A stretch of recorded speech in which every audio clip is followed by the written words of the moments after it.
Welcome to this deep dive into the life of Nigel.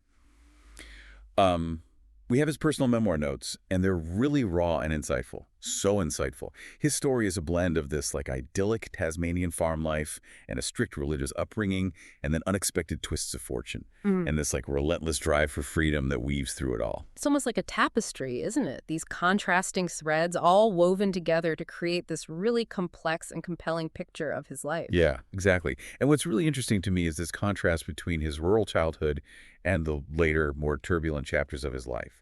Like watching someone navigate those moments where like innocence meets experience Mm. and that sheltered world of childhood kind of collides with the harsh realities of the world. Yeah.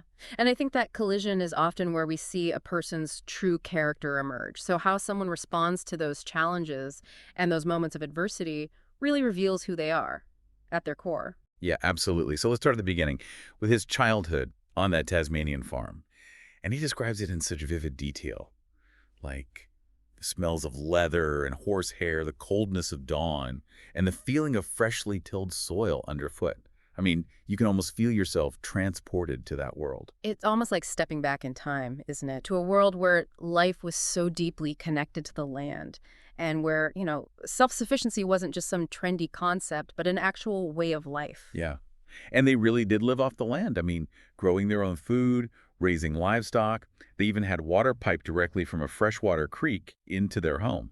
And it speaks to a level of resourcefulness and resilience that's, well, it's almost hard to imagine in our modern world. Yeah. And what's so interesting is that this resourcefulness, it wasn't just a matter of choice. It seems to have been born out of necessity Yeah. because he talks about his family relying on neighbors during tough seasons and his grandmother making clothes from scrap material. And, that speaks to this really amazing sense of community interdependence that, well, maybe we've lost touch with today. Yeah, absolutely. And speaking of his grandmother, her home seems to hold a special significance in his memories. It's this sanctuary built by his grandfather. And he says, with big square sandstone blocks. And that same ingenuity is evident in the fact that his grandfather also built this small timber church entirely from a single tree. Wow. I mean, that's incredible. It speaks to such a level of craftsmanship and dedication that's almost awe-inspiring. It really is. And this theme of resourcefulness, of making do with what you have, it seems to have been passed down to Nigel's father, who even won an award for a crankshaft-powered circular saw. Can you imagine? Really, that's pretty amazing. Right. Exactly. It's almost like this family legacy, Yeah. this ability to create and innovate, to solve problems with whatever materials are at hand. And it clearly influenced Nigel. From a young age, he was already driving tractors, folding tarpaulins, even welding. Yeah, it's like he was being groomed for a life of practical problem solving. But then alongside this really practical, hands-on upbringing, there's this other really powerful force at play, the strictness of his Seventh-day Adventist upbringing. Right. And that creates such an interesting dynamic. Yeah. Because for those unfamiliar with the Seventh day Adventist faith, it emphasizes a really strict observance of the Sabbath. And there are dietary restrictions. And there's a really strong focus on preparing for the second coming of Christ. So you have this young Nigel immersed in this world of practicality and hard work, but also bound by these very specific religious expectations. It's like he's being pulled in two different directions, the Yes. comfort and security of tradition versus this growing yearning for personal freedom. Yeah, It's happened. This tension is kind of amplified by his mother's devout faith and really strict discipline, which he contrasts with sense of resentment toward his sick younger brother who required so much attention. Oh, wow. Yeah. It's like all these factors are contributing to this inner rebellion, like this growing sense that he needs to break free from all of the confines of his world. And this tension just builds and builds and builds until it reaches this breaking point when he decides to leave home at just 15 years old. Yeah, and it's not just that he leaves, it's the way that he leaves. Like after a final confrontation with his mother, she actually drives him to the highway. Wow. Talk about a symbolic severing of ties. It's like this really powerful image, isn't it? A mother bound by her faith and her own limitations, she recognizes that she can't hold her son back anymore from his desire for something more. It is. And it's this image that propels us into the next chapter of his life, where he exchanges the quiet rural landscapes of Tasmania Yeah. for the really bustling, chaotic heart of Sydney. Yeah. And that transition is anything but smooth. He arrives in Sydney with this kind of naive optimism, this belief that the world is his oyster. And, well, that naivety makes him vulnerable to those who would take advantage of him. Exactly. And that's where we see those consequences of seeking freedom without the tools or guidance to really navigate all the complexities of the world. And he ends up being taken in by this older man. And this experience really deeply affects him. And it leads him down a path of alcohol abuse and these internal struggles. It's a harsh lesson, Yeah. and one that many young people seeking escape and belonging unfortunately experience. Oh, yeah. Absolutely. And from there, we see him bouncing from job to job, trying to find his footing in this new world. Right. Freight sorting, chef work, selling hi-fi equipment. Like, he's constantly adapting, learning new skills, trying to figure out who he is and what he wants to do. And yet, even in this really chaotic period, you can see that inherent resourcefulness we were talking about earlier kind of shining through. It's no longer about farming or building things with his hands, but it's about navigating like the social landscape, the job market, all the realities of city life. Yeah.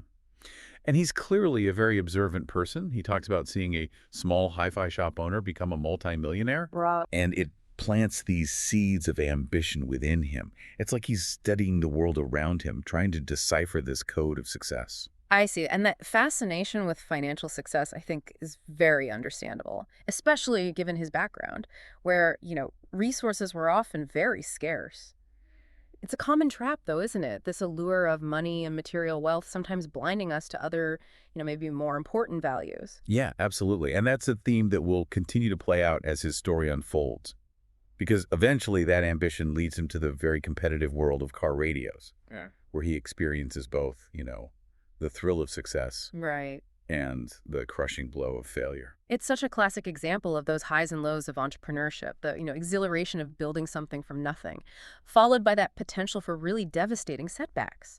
And in Nigel's case, that setback comes in the form of a Supreme Court battle and the collapse of his business ventures, which ultimately leads to the breakdown of his family. It's a heartbreaking turn of events, and one that forces him to confront the consequences of his choices and the price that he's paid for this relentless pursuit of success.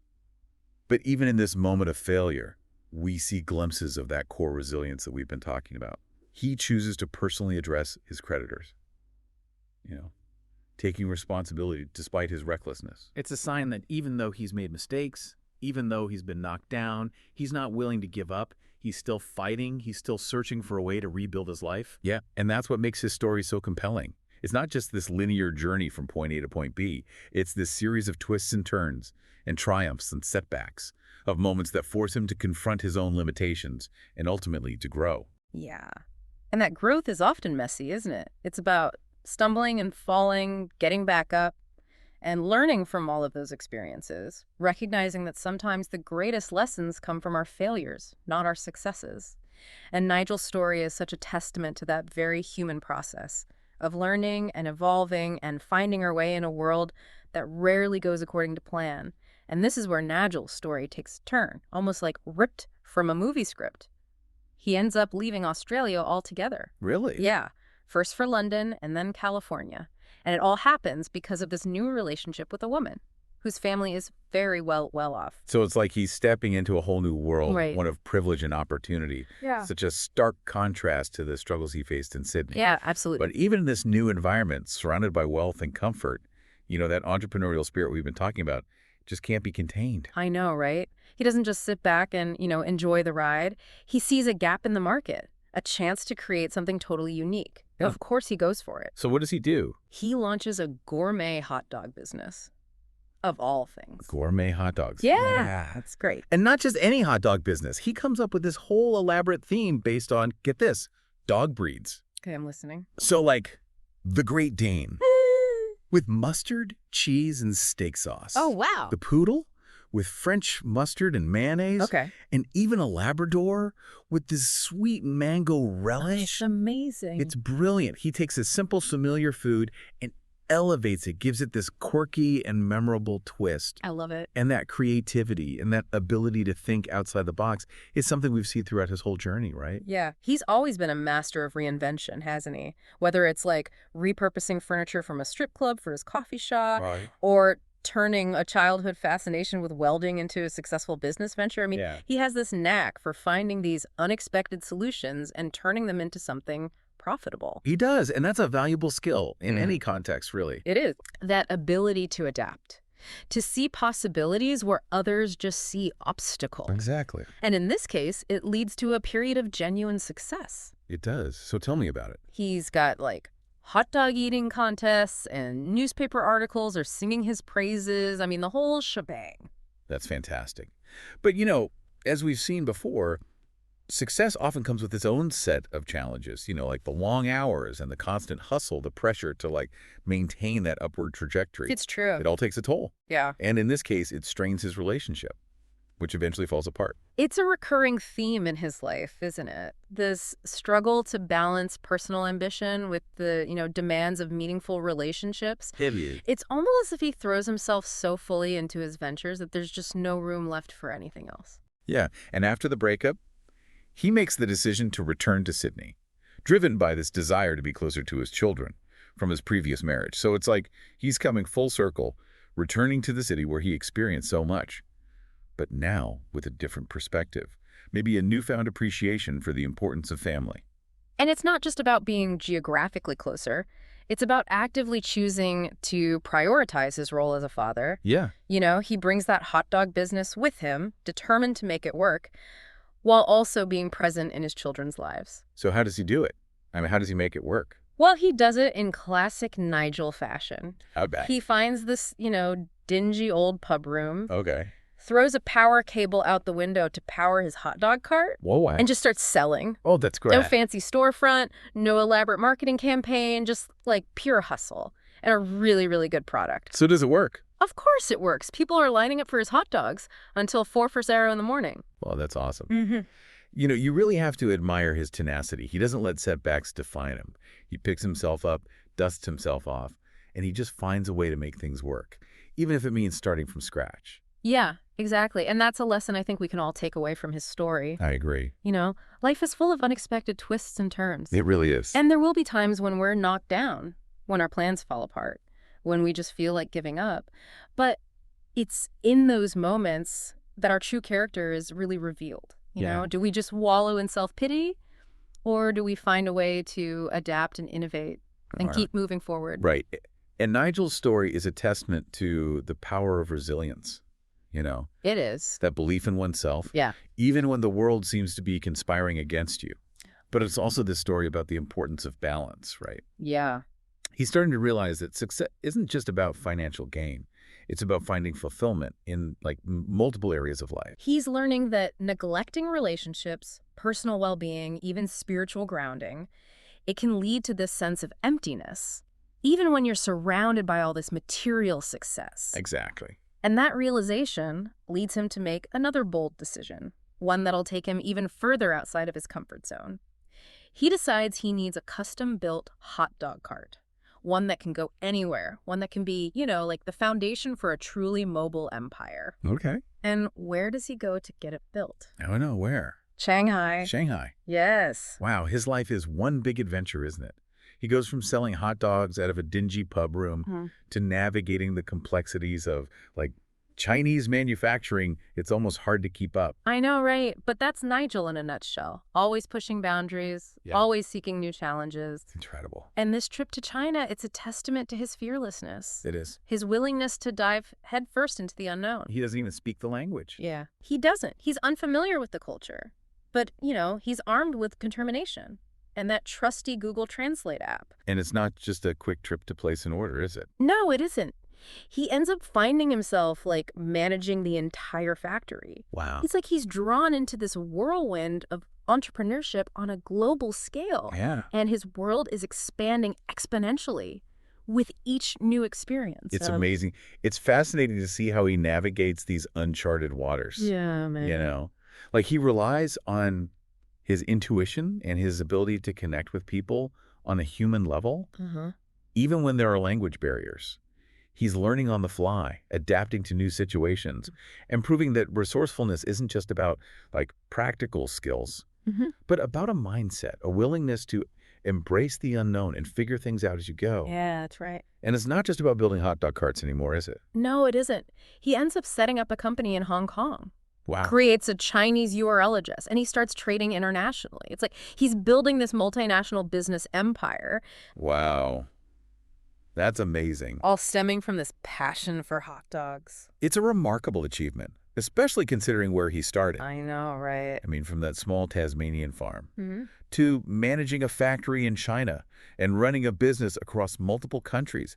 It's a testament to the power of vision, hard work, and a willingness to take risks. It really is. But, as we've seen time and time again, those risks often come at a price. They do. The demands of managing this sprawling enterprise and the constant travel between Australia, China, Thailand for visa runs, and all the pressure of financing and production. Oh, yeah. It starts to take its toll, both physically and mentally. It's like he's caught in this cycle of achievement and burnout, constantly pushing himself to the limit and sacrificing his own well-being in this pursuit of success. And eventually that relentless pace starts to catch up with him. Yeah, he must just be exhausted. He is. He's exhausted. He's missing out on all these important moments with his family back in Australia. And he's starting to question if this constant striving is truly worth the cost. And it all comes to a head when he experiences this complete collapse, physically and emotionally. It's like his body and his mind are finally forcing him to slow down, to reevaluate what's important, to acknowledge that something needs to change. Yeah, this breakdown is like a crucial turning point in his story. It is. It's a moment of reckoning, Right. where he's forced to confront the consequences of his relentless ambition. And he's realizing that neglecting his health, his relationships, his own inner peace, it's left him feeling empty, even amidst all this outward success. Yeah. So what does he do? Well, he makes a decision to return to his apartment in Sydney. Does he? He does. Yeah. He shuts himself off from the world, and he tries to seek solace in silence. It's like he's retreating from all the noise and chaos of his life, and he's trying to reconnect with himself to figure out what truly matters. That's a brave decision, isn't it? To step away from all the hustle, to confront all of those inner demons, and acknowledge that sometimes the greatest journey is the one that we take inward.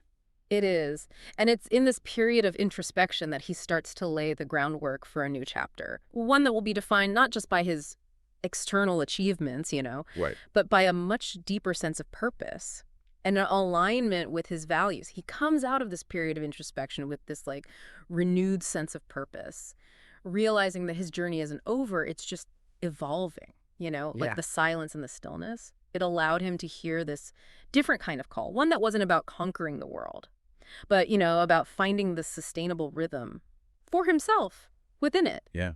And that rhythm leads him back to what he knows best. Hot dogs. Of course. But this time, it's different. There's a shift in his approach. Oh, tell me more about that. Well, he's got his son Benjamin by his side now. Oh, how wonderful. Kind of. Oh. Chip off the old block. Yeah. Who shares his passion for the business. Ah, that's beautiful. It is. It's this beautiful evolution. Yeah. The lone wolf entrepreneur now embracing collaboration. Yeah. Sharing this, hard-won knowledge Yeah. with the next generation. Yeah. And there's this sense of harmony here that we haven't really seen before in his story. He's finding that sweet spot between ambition and connection. He is. Allowing him to, enjoy the fruits of his labor without sacrificing his well-being or his relationship. Yeah, exactly. They launch a new website. They showcase these unique stainless steel hot dog carts that were born from Nigel's global adventures and, refined through years of experience. They're catering corporate events. That's They're making a good living.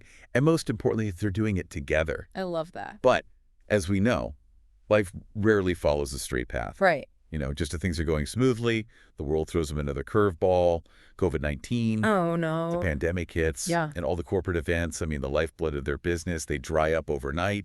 Oh, that's just devastating, especially after all the work they've put into, rebuilding their lives and their business. It would be completely understandable if he just, fell back into those old patterns, I know.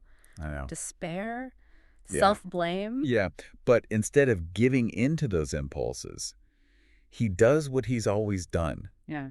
He adapts. He does. What does he do? He signs up for Airtasker. Airtasker. Yeah, that app that connects people who need odd jobs done with those who are willing to do them. Oh, okay. Got it.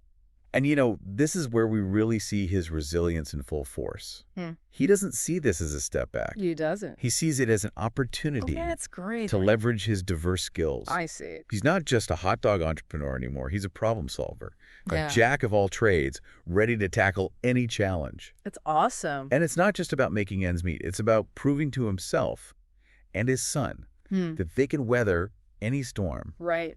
And within a year, they've racked up 2,500 five-star reviews on Airtasker. Wow. That's incredible. That's not just luck. I mean, that's a testament to, his work ethic and attention to detail, his commitment to delivering quality, no matter the task. Exactly. It reminds me of that coffee shop he started. Using that repurposed furniture from a strip club, Right. he takes what's available, what others might overlook, Yeah. and turns it into something really successful. It's like a pattern throughout his whole life, isn't it? It really is. It's about seeing that potential where others see limitations and understanding that success isn't always linear. Right. Sometimes detours lead to these unexpected destinations. Exactly. And through it all, he's kind of rediscovering the importance of faith and family. You talked about reconnecting with his spiritual side, Yeah. and finding solace in those early lessons about hard work and perseverance that were instilled in him during his childhood. It's like he's integrating all these seemingly disparate parts of his life Right. and finding the sense of wholeness. That goes beyond, material success or external validation. And now he's turned his attention to a new venture, podcasting.